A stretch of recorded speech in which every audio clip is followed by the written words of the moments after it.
এই March April মাস থেকে অপরাজিতা ফুল পেতে কোনো রকম সার বা সর্ষের খোল ভেজানো জল, কলার খোসা ভেজানো জল এসবের কোনো কিছু প্রয়োজন নেই।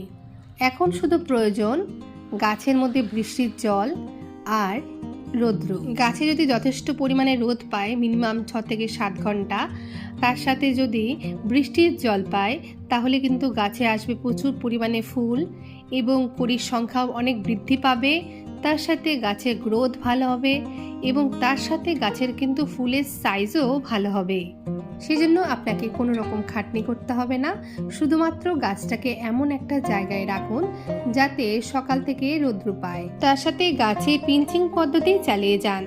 মনে রাখবেন, গাছে যত পরিমাণে পিঞ্চিং করবেন তত পরিমাণে কিন্তু গাছের ডালপালা বেরোবে, আর ডালপালা বেরোলেই কিন্তু সেখান থেকে কুড়ির সংখ্যা বৃদ্ধি পাবে। এভাবেই কিন্তু আপনি আপনার অপরাজিতা গাছের মনের মতন করে যত্ন নিতে পারবেন।